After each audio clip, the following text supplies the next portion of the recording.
Okay, well, thank you so much, Nikki. I'm pleased to have the opportunity to present today. My talk is entitled A Bug's Life, and it will be about safer pest control for multifamily complexes. So I have two goals for today's talk. One is to discuss pest management techniques that are not only effective, but also which minimize impacts to non-targets.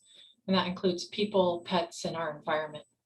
And I'd also like to highlight some common pests that you are likely encountering in your role as multifamily complex manager. So it's tempting to perceive things we don't understand as scary or mysterious or harmful. But the more we learn about the natural world, the more interesting it becomes and the more connected we discover that we are with it. I really like the quote here. Humankind has not woven the web of life. We are but one thread within it. Whatever we do to the web, we do to ourselves. All things are bound together, all things connect. The concept of the web of life nicely demonstrates the idea that we humans are a part of something larger than ourselves, and that there are connections between us and other beings which we may not see, but which can be felt if the web connecting us is pulled too hard. So let's go back to that picture on our intro screen and take a closer look at that web. Do you recognize the critters in this picture? I assume that most of you recognize the ladybug or lady beetle, which is the orange or red with black spotted critter. But how about the one next to it, the black and orange one that looks a bit like an alligator? Well, that's a juvenile lady beetle. After it molts a couple more times, shedding its old, too small skin of its youth, it'll look just like its parent. And can you see the little small grayish critters that are surrounding these two? Who are they and what are they doing?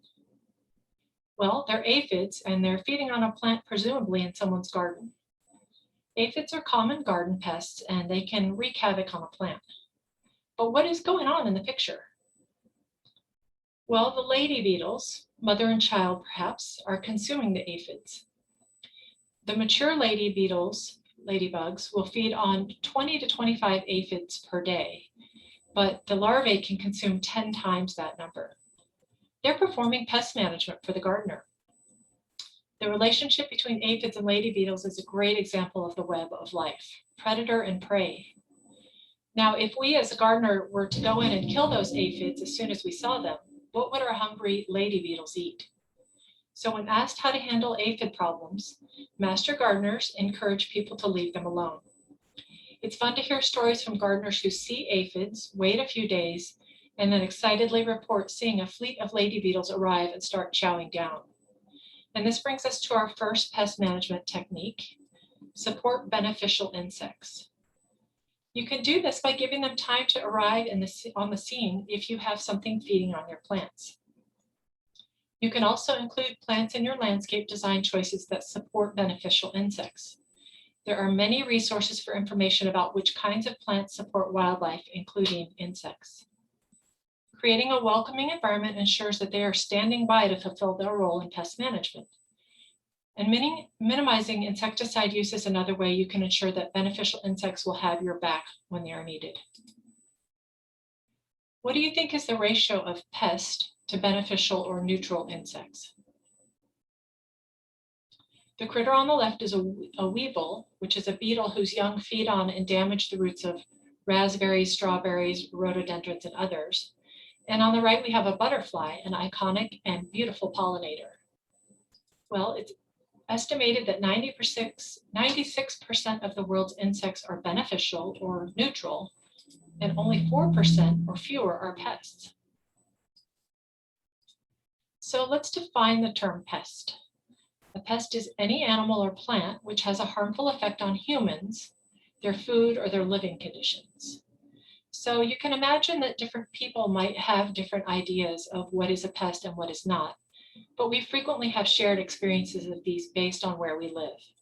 I think most of us can agree that fleas, bed bugs, and grain moths in our pantry are pests. But those who grow roses might recognize black spot fungus as a pest. Slugs, rats, and lawn weeds are often pests as well.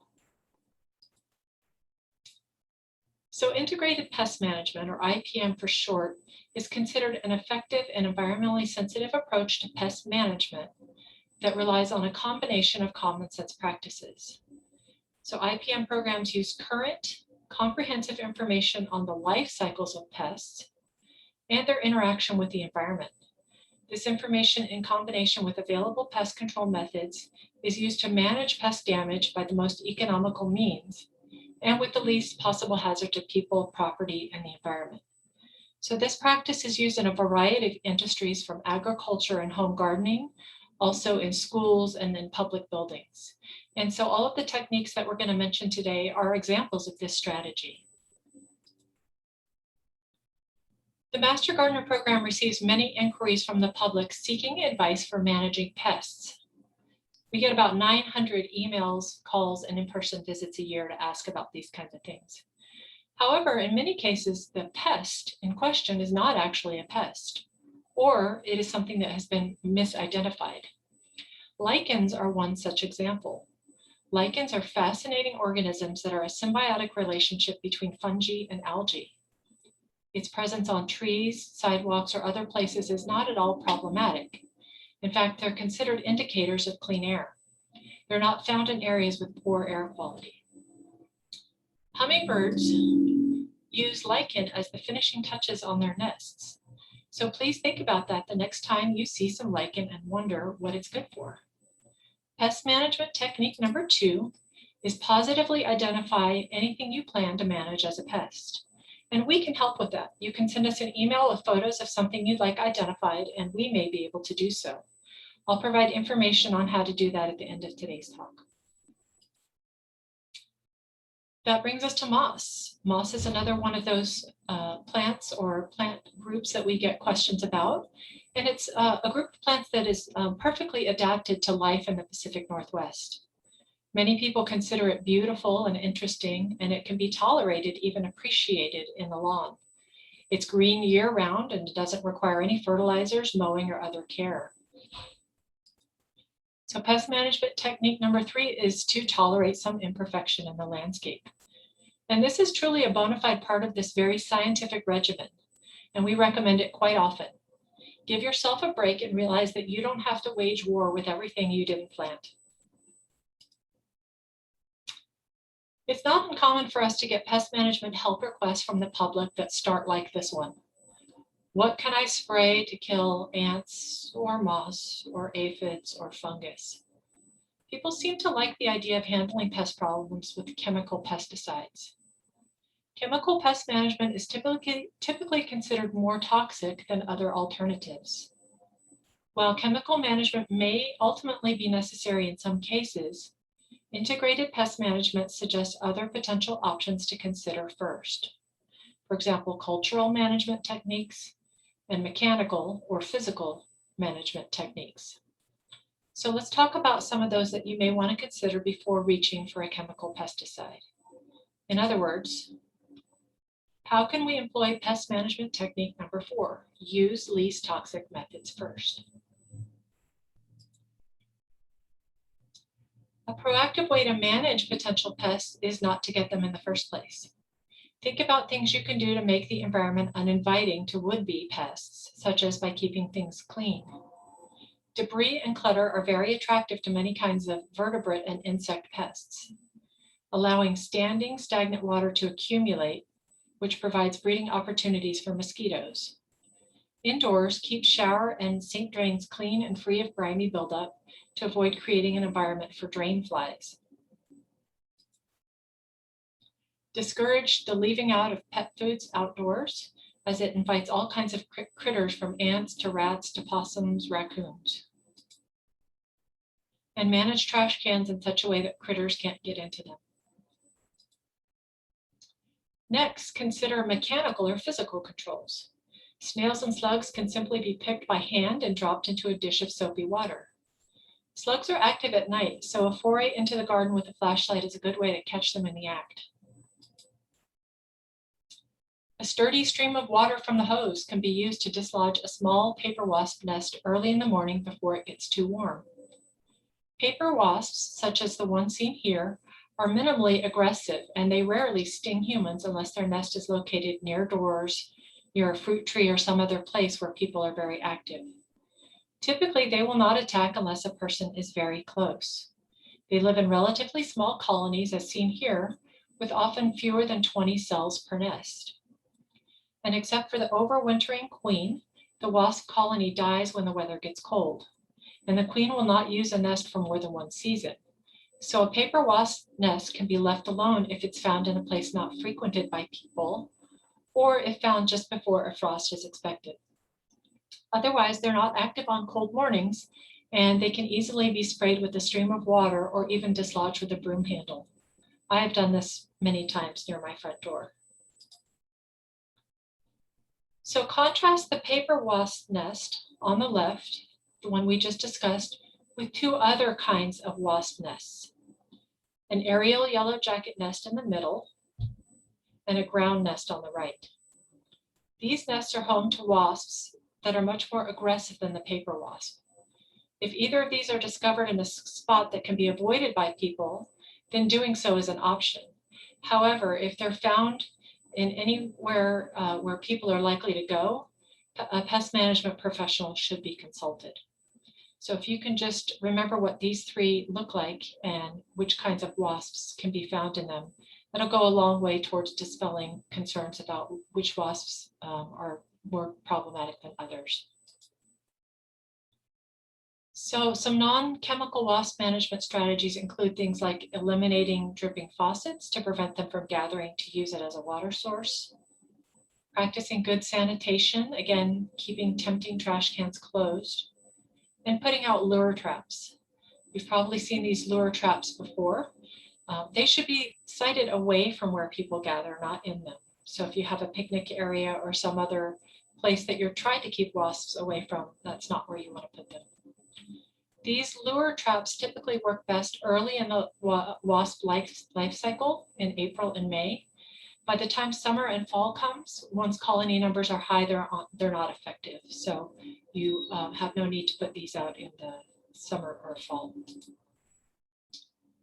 So I would just encourage you not to assume that every yellow and black flying insect is a wasp. Wasps, such as the one on the left here, are not hairy. They also have more elongated bodies, often with a tapered waist, and bold coloring, often black, yellow, orange, or creamy white. Bees, on the other hand, in the picture on the right, are hairy and they're more stout-bodied with muted colors of black, brown, yellow, orange, and gray. And they're usually covered in pollen like the one here. Bees are usually non-aggressive unless trapped or unless their nest is disturbed. So if you have a chance to observe the insect in question, you may be able to discern wasps from bees. So more mechanical controls. Sealing and caulking crevices can go a long way to keeping unwanted critters out of the home. We get a lot of calls about box elder beetles. It's a harmless critter, but sometimes it likes to come into our warm homes in the fall. Sweeping up or otherwise scooting them out of the house is all that is needed to manage these. At some point, a pesticide may be needed. While we're on the subject, let's take a deeper look at pesticides. A pesticide is any substance or mixture of substances intended for preventing, destroying, repelling, or mitigating any pest. The word pesticide is a broad term that encompasses more specific pesticide types, such as the ones you see here. So an insecticide is a type of pesticide that kills insects. An herbicide is a type of pesticide that kills plants. A molluscicide is a type of pesticide that kills snails and slugs. A fungicide is a type of pesticide that kills fungus. And a rodenticide is a type of pesticide that kills rodents. So an insecticide is a type of pesticide, but a pesticide is not necessarily an insecticide. Pesticides are divided by type. There's broad spectrum pesticide types and selective pesticide types. Broad spectrum pesticides tout that they can treat many different kinds of pests at the same time, or that they're good if you don't know what kind of organism is causing the harm. But as we discussed earlier, these are two scenarios in which you may want to stop, take a minute to reconsider and do more to perform proper identification, and also to remember that most pests require unique treatment regimens with regard to timing and method. So a one-size-fits-all method really isn't. Contrast broad-spectrum pesticides with selective pesticides. These are a group that are targeted to specific type or related group of pests.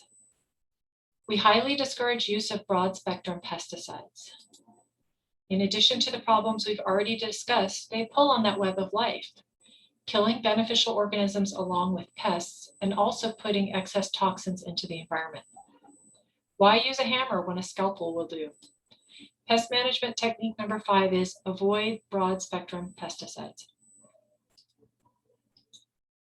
Many products marketed for home use, such as this popular ant and roach killer, are broad-spectrum insecticides. They will kill just about any insect that is hit with the spray or which encounters a surface treated with it for weeks following application. Insecticide sprays kill only the foraging ants, those which are outside of the nest, but more ants will continue to emerge from the nest as the season goes on. So unfortunately, use of this product on ants isn't even effective. A much more effective and more targeted approach is something like a specially formulated ant bait.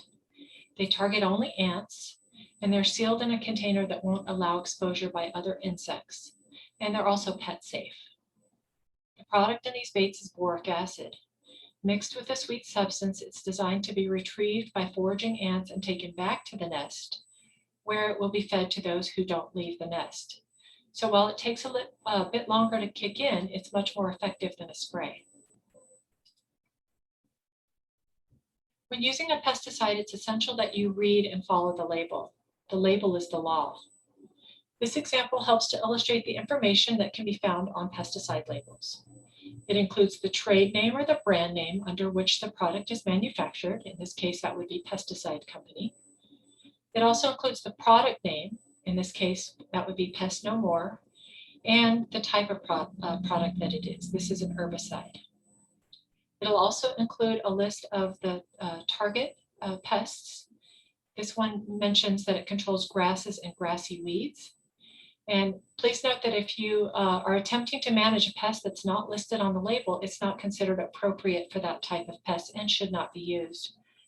That would actually be considered illegal since the label is the law. Pesticide labels also include safety words, signal words. This one has caution on it. And in order of increasing toxicity, these words are caution, warning, and danger. So as you're looking through options that you might like to use to handle a pest, I would look at these words as well to see where you are on that spectrum of toxicity.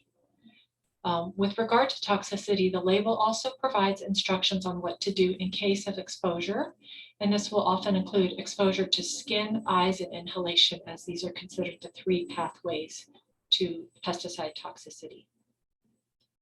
So you can learn a lot by reading the label. No matter what the label says, or no matter what your expectations are around using these types of products, always use personal protective equipment, or PPE. This includes long sleeve shirts and long pants, chemical resistant or rubber gloves, shoes and socks, and goggles if it indicates potential eye damage. Keep the product in the original container. You should never transfer the product from its original labeled container to another container. Anyone who might get access to pesticides will also need access to the full label. It would be very easy to transfer a product to another container and then forget about it for a little while. This puts people who might come into contact with it at risk. If you have questions or concerns about a particular kind of pesticide or pesticides in general, or if you're just interested in learning some really fascinating information about them, I hope you'll take some time to visit the National Pesticide Information Center.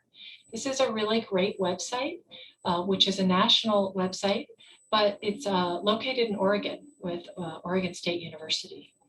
The website includes examples of commonly used pesticides, with information on what is in them, a great FAQs section, poison emergency information, and much more. And while I am a little bit geeky about this kind of thing, I think that just about anyone who has an interest in pest management would find this website interesting. We'll move on to common human health / pet affecting pests. And these kinds of insects that infest our food or fabrics or live in our pets' fur require attention, or they will breed and their population will enlarge. Critters found in products in our pantries or in our books or clothing can often be managed by sanitation, by disposing of them in the garbage and cleaning up with soap and hot water. They are not easy to get rid of, but it's best to avoid use of insecticides in the home whenever possible. And that's in part not only because these products are unable to reach into the tiny cracks and crevices where the insects are hiding, making them really not particularly helpful, but for example, the old foggers or some of those old products that you might have used in your childhood or might have heard of may result in chemical exposure to home occupants. So some of the most common indoor health affecting pests that we see are carpet beetles, cupboard beetles, drugstore beetles, Indian meal moths, Mediterranean flower moths, and book lice. And again, these are all treated the same way with lots of cleaning and sanitation, soap and hot water. However, there are some exceptions to that, and one example would be bed bugs. Bed bug infestations should probably be handled by a professional pest control specialist as soon as they're identified. So in addition to seeing the insects, other signs of the presence of bed bugs may include dark spotting and staining of mattresses, box springs, bed frames, other bedding. This is the dried excrement of the bugs. Or there may be rusty or reddish smears on bed sheets or mattresses from blood-engorged bed bugs that have been crushed. So poor housekeeping or unsanitary conditions are not necessary for a bed bug infestation, but bed bugs may be harder to detect in a cluttered home. There are excellent low toxicity products that can be directly applied to our pets or taken in pill forms that manage fleas and ticks. In addition, pet owners should be encouraged to vacuum carpet, rugs, and furniture frequently, especially in areas where your pets may rest or spend time. If fleas are suspected, it's a good idea to empty the vacuum's contents into a plastic bag, close it tightly, and put it in an outside garbage can. And washing pets' beds in hot water weekly is also another good idea. This is a screenshot from another great resource you may want to keep in your back pocket.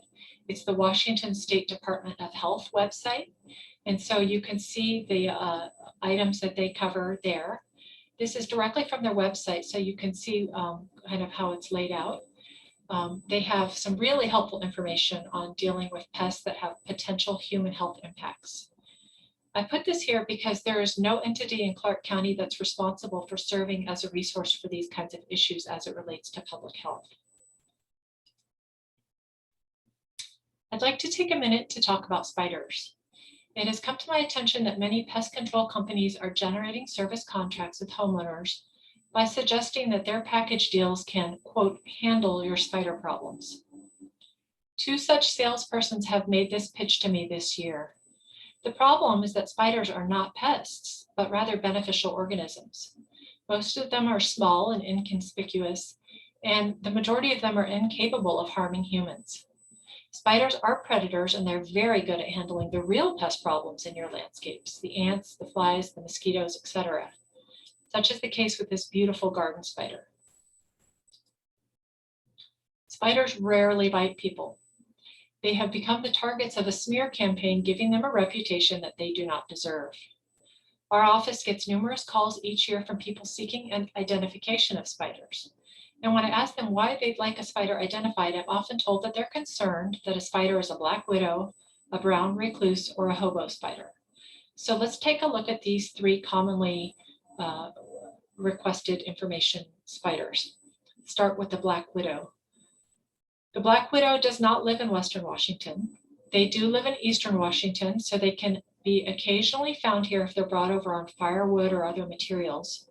but they're very shy and they do everything they can to avoid run-ins with people. So the best pest management technique for these is to wear gloves if you're sticking your arms into piles of firewood. Next up is the brown recluse.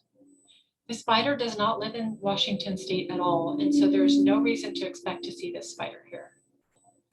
Lastly is the hobo spider. It does live here in Western Washington. However, there has never been a confirmed report of a bite that led to a necrotic wound. This is one of those things that has become a myth and a very big area of concern, but I'll repeat that again. There has never been a confirmed report of a bite that led to a necrotic wound. Sound advice for spiders is to leave them alone if they're found outdoors, vacuum them up or otherwise dispatch them outside if they're found indoors. And if you suspect that you have a necrotic wound of any type, consider seeking medical advice. In addition to being great predators, spiders, along with other arthropods, are an important food source for other animals. It's estimated that 96% of terrestrial birds feed their young insects. They are the perfect protein a growing chick needs. So whenever you see a bird hopping along the ground or a tree branch, I hope you'll remember the connection between the two. And with that, spiders bring us full circle, and we end where we began, with the web of life. So let's recap quickly the integrated pest management techniques discussed today. They include support beneficial insects, perform identification before managing pests, tolerate imperfection in the landscape, use least toxic methods first, consider cultural controls and mechanical controls, and avoid broad spectrum pesticides. Other important takeaways I hope you'll get from today are that all living beings are part of an interconnected web of life. Most insects are considered beneficial or neutral. Prevention is the best way to manage pests. And if you choose chemical options to manage pests, read and follow product labels. And my last slide here is details on how to reach the Master Gardener Answer Clinic. We are open Tuesday through Thursday. Right now we're not open for walk-ins, but we can take emails and phone calls. And we are happy to take a look at any questions that you have about your landscape. Thank you.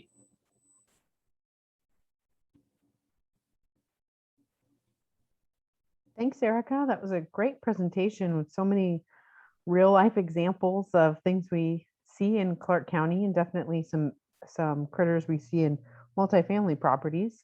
So I think we're going to launch the poll and just ask folks what they learned from this session. And so that poll is a before and after.